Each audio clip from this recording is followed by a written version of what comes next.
শিখেছি অ্যাসিড ক্ষার লবণ, ঠিক তো? অ্যাসিড ক্ষার লবণ সম্পর্কে আমার মোটামুটি পড়ানো হয়।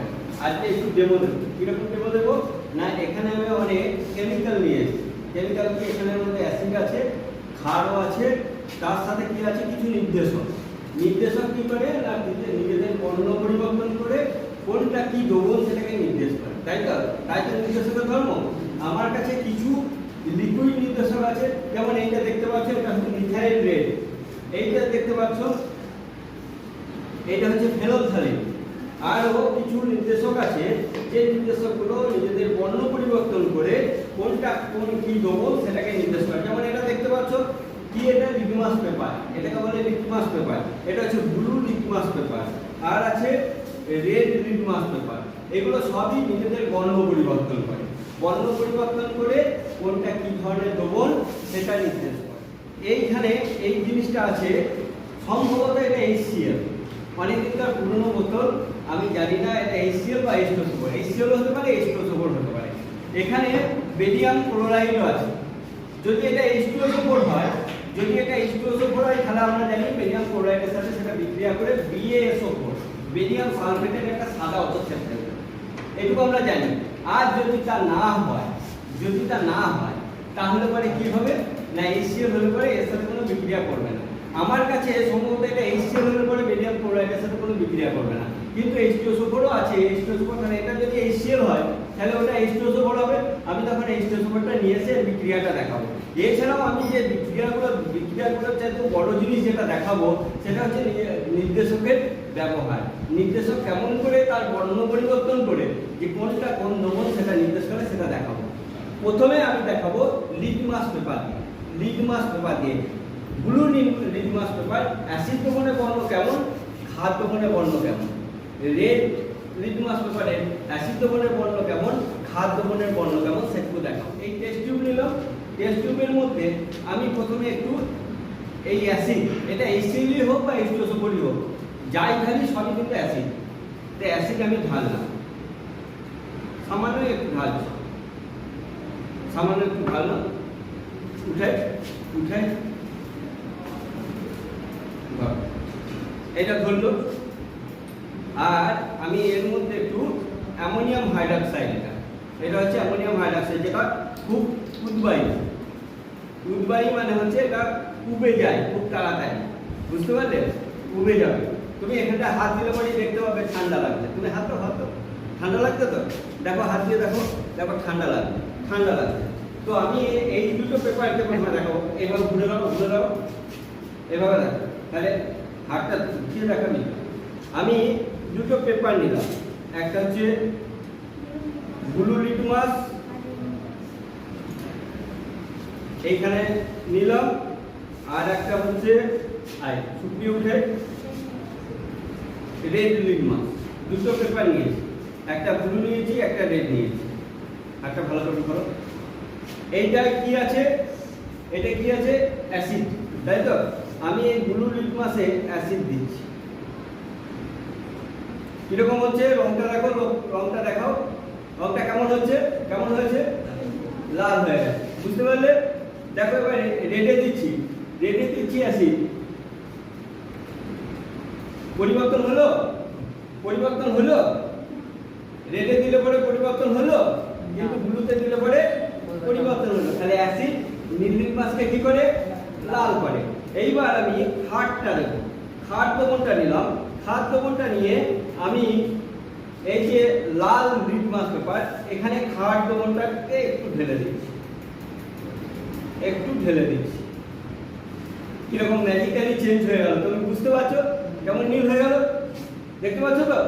আবার দেখো এইখানে যদি আমি ঢালি, এই লিটমাস, এটা তো লাল হয়েছে, লালের দিকে ঢাললে পরে আবার নীল হয়ে যাবে, কিন্তু আমি নীলের দিকে ঢালবো।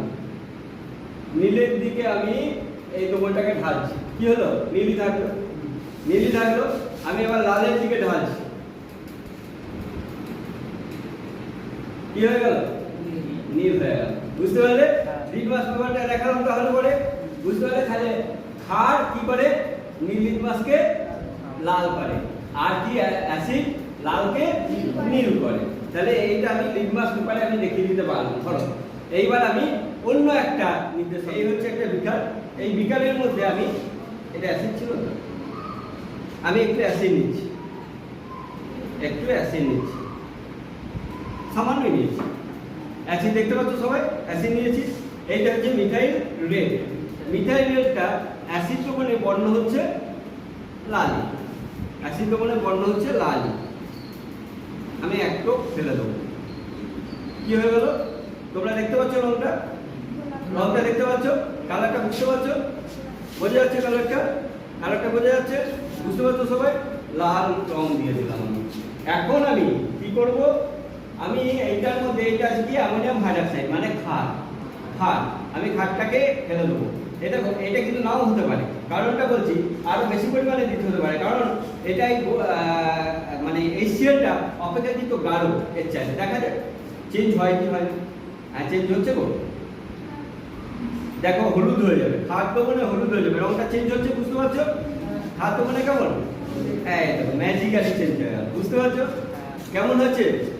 হ্যাঁ, খাদ দ্রবণে বর্ণটা কেমন গো? হ্যাঁ, খাদ দ্রবণে হলুদ, আবার যখন প্রসম হবে আবার এটা লাল হয়ে যাবে। আমি যদি আরো এখানে মেশাবো, অ্যামোনিয়াম হাইড্রক্সাইড মেশাবো, যখনই এটা প্রসমের জায়গায় চলে আসবে, যখন তুল্য পরিমাণ অ্যাসিডের সাথে তুল্য পরিমাণ ক্ষারের বিক্রিয়ায় তৈরি হবে লবণ জল,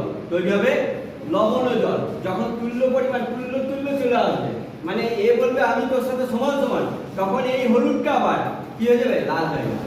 বোঝা গেল কথাটা? না বোঝা গেল না? এখন খাদ দ্রবণ হয়ে গেছে। খাদ দ্রবণ মানে কি? এই দ্রবণে তোমার ক্ষারের পরিমাণটা বেশি হয়ে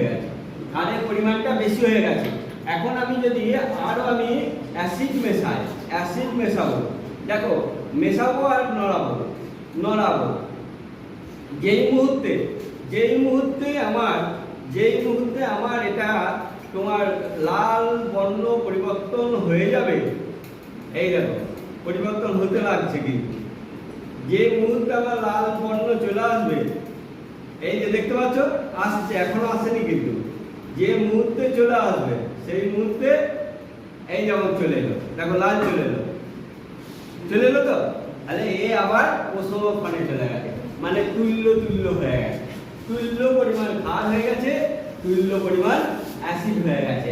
এইটা হচ্ছে প্রশমন বিক্রিয়া।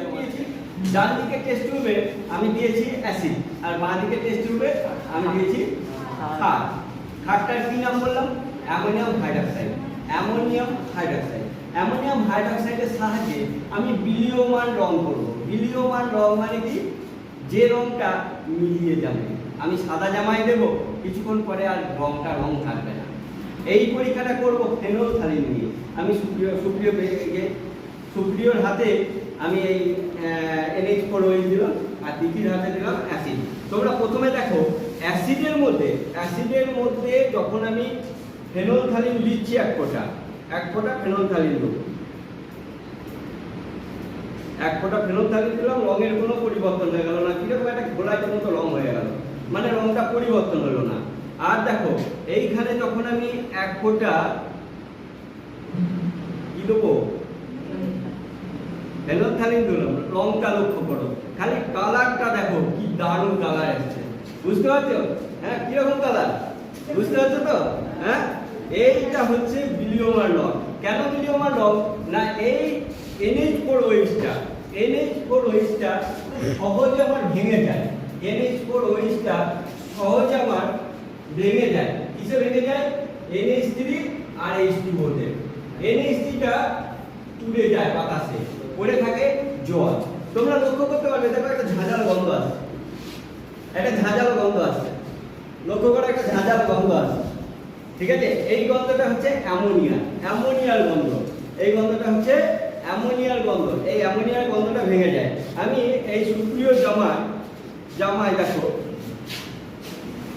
এই সামান্য একটু রং দিয়ে দিলাম। এইটা টিফিনের পর দেখবো আছে কিনা, টিফিনের পর না, এখনই শুকিয়ে গেলে এখনই চলে যাবে। এইটা হচ্ছে বিলীয়মান রং দিলাম। পেপার মধ্যে এটাও রঙের পরিবর্তন হয়, হয়ে বলে দিতে পারে কোনটা অ্যাসিড দ্রবণ, কোনটা ক্ষার দ্রবণ।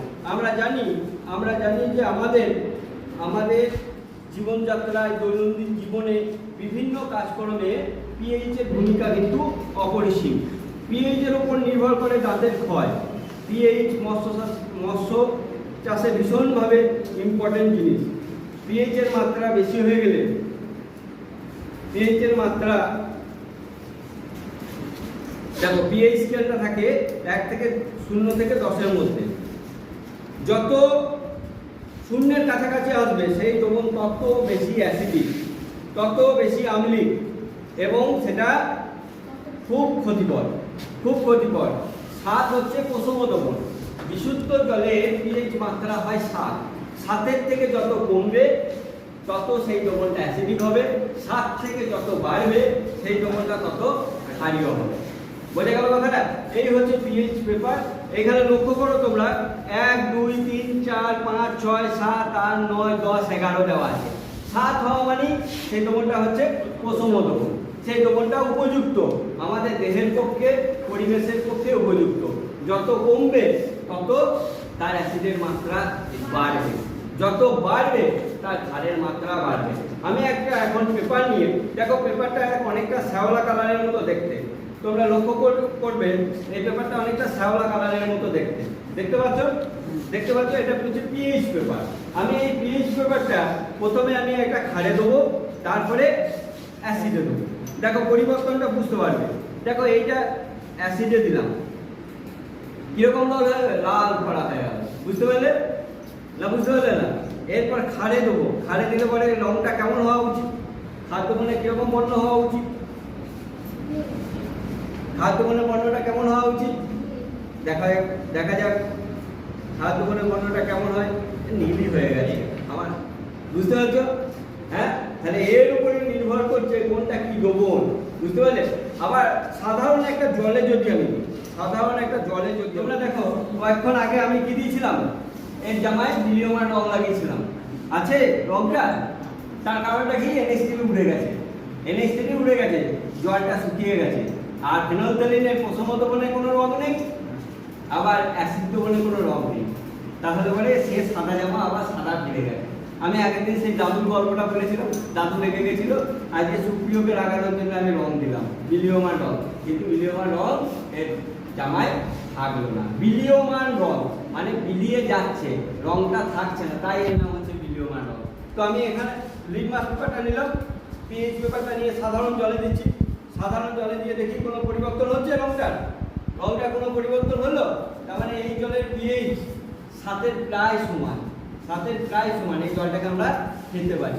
আবার অ্যাসিড জলও অনেক সময় খেতে হয়। লেবু জল আমরা অনেকেই খেয়ে থাকি, পেটের পক্ষে নাকি খুব ভালো, এরকম আমরা জেনেই থাকি, তাই না? তো আজকে আমি এই বিশেষ ক্লাসটা নিলাম তোমাদের এই পড়ার সাথে সামঞ্জস্যপূর্ণভাবে। আশা করি তোমাদের বুঝে গেছো যে কোনটা কী দ্রবণে কী ধরনের রং হয়, কী ধরনের রং হলে পরে প্রশম হয়, কী ধরনের রং হলে অ্যাসিড হয়, কী ধরনের রং হলে ক্ষার হয়। ঠিক তো? আবার বিক্রিয়াগুলো আমি পরের দিন একটু দেখানোর চেষ্টা করবো। কিছু কিছু বিক্রিয়া আমি দেখাতেই পারবো। যেমন বেরিয়াম ক্লোরাইডের সাথে H2SO4-এর বিক্রিয়ায় বেরিয়াম সালফেট অন্তর্ভুক্ত হয়। তোমরা বিক্রিয়াটা জানো নিশ্চয়। হ্যাঁ, দেখো আমি আরেকবার দেখাচ্ছি। BaCl2 প্লাস H2SO4 সমান হবে BaSO4 প্লাস 2HCl। এই BaSO4টা অতৃপ্ত হয়। এই BaSO4টা যখন অতৃপ্ত হলো তখন আমি বলতে পারবো অ্যাসিডটা হচ্ছে H2SO4।